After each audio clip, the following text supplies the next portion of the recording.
Folks, the picture you see in front of you is a picture of Fantasyland, which is located in Disneyland in Buena Park, California. And if you've never been, and especially taking your kids, you really miss something, because all kids love Fantasyland. Don't care if you're white, Hispanic, black, Asian, etc. If you got a child that's anywhere under the age of 10, they love Fantasyland. And I always looked at it, obviously, with the eyes of an adult and said, yeah, you know, it's okay. But to see the joy in your child's face when you walk her, and it was my daughter, when you walk her into Fantasyland and her eyes light up and she wants to go everywhere at the same time, it's worth the price of the admission that you got gouged for, okay? So I was thinking, why don't I engage in my own Fantasyland? Okay, here we go. We all know that the Republicans have been repealing the Affordable Care Act. But up until 2014, no, I think it was 2012.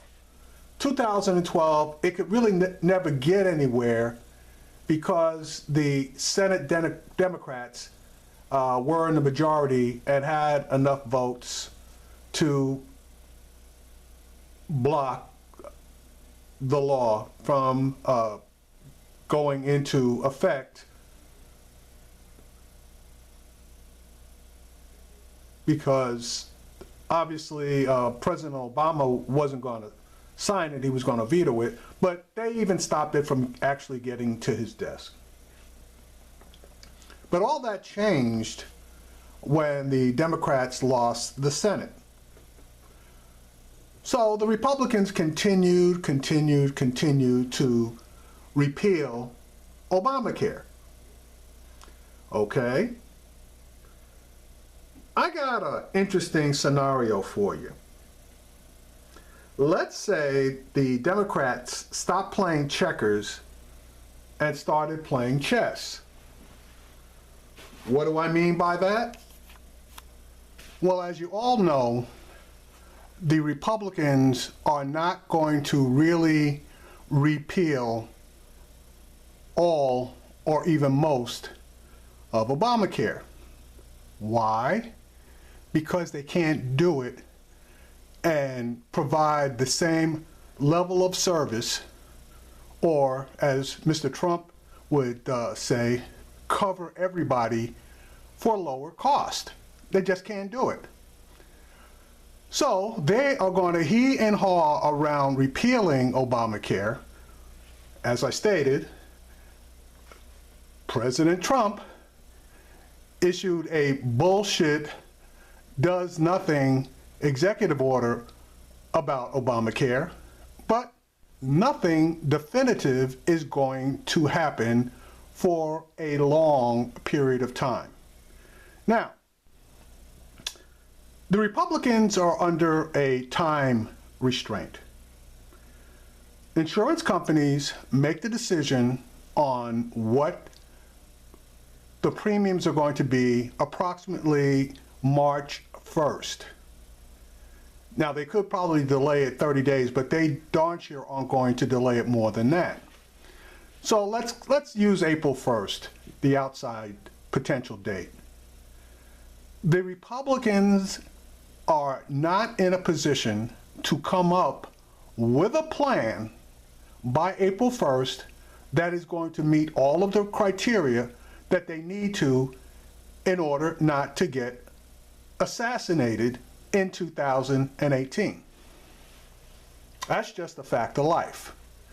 And as some secret recordings revealed, they don't know what to do. And they also don't know what to do as far as Planned Parenthood is concerned. And they definitely don't want it tied in with the repeal. I'm sorry, they don't want the defunding of Planned Parenthood rolled in with the repeal of the Affordable Care Act. So things are going to be the same.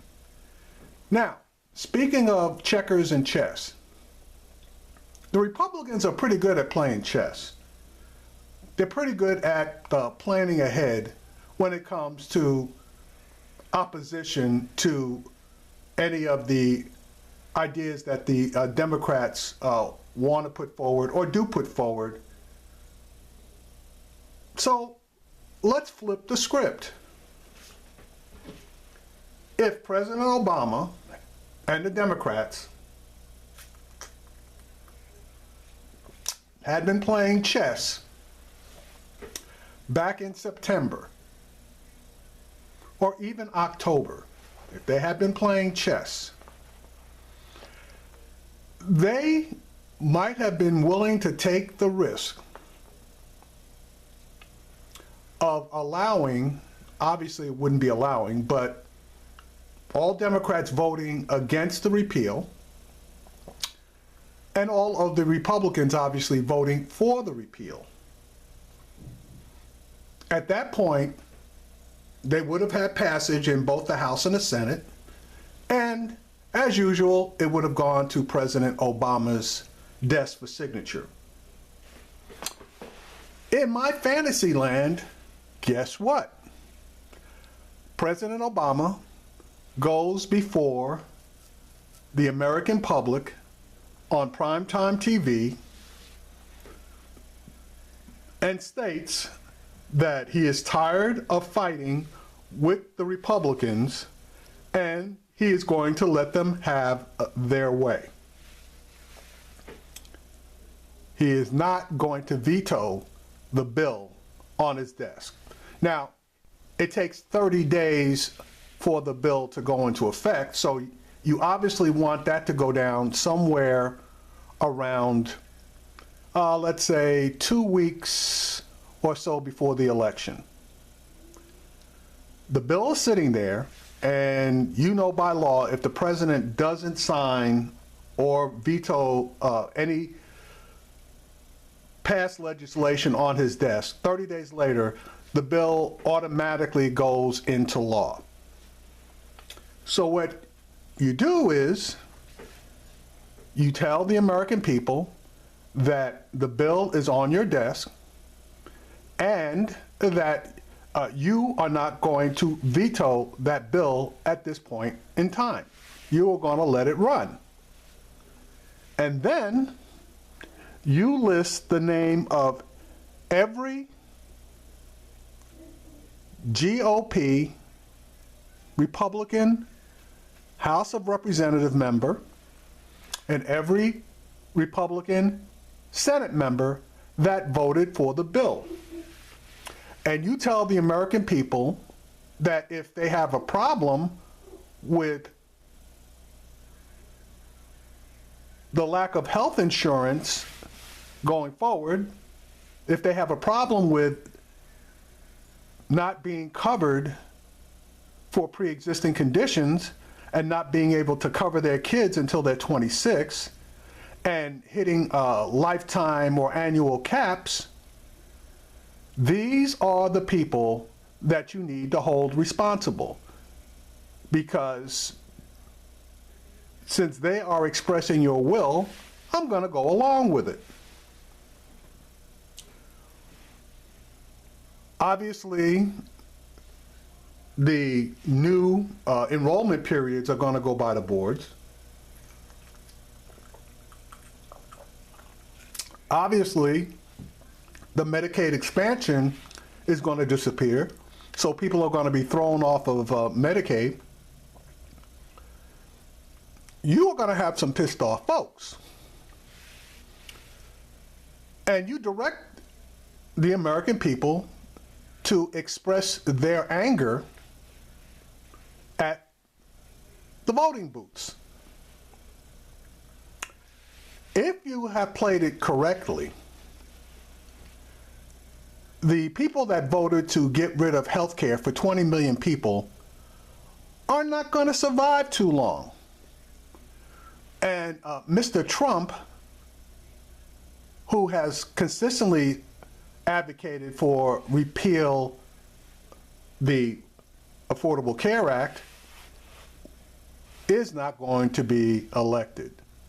Because what you do is you point out the fact that once the bill is gone, you've asked the House and the Senate for something to replace it with, and obviously they have not thought about actual replacement, so they won't be able to come up with anything. And then you hammer them every single day. Now, the potential downside of this is that prior to the enrollment period beginning, which is in November, some people would be eligible to join the program and they potentially could be shit out of luck. But as long as the program is not repealed at the point that they want to enter the program, i.e. ACA and expanded Medicare, they are still all right. But now you've scared the bejesus out of people who are getting ready to lose their health care. And one thing about it, when they receive that notice that they are no longer eligible for health care because of quote unquote lifetime caps, pre-existing conditions, policy changes that are going into effect that their kids are not going to be eligible, you know, that kind of stuff. And they're going to get those notices once you make that announcement. It's my feeling that quite a few of those House of Representative members and all of those senators that were vulnerable are going to be out of office. They're not going to be reelected. And you would have, even though I can't stand her, Hillary Clinton becoming president of the United States. But again, like I said, and as the picture illustrates, that's my fantasy land. I don't know if it's possible. I don't know if it was probable. I don't know if it was a pie in the sky dream. But again, this is my fantasy land.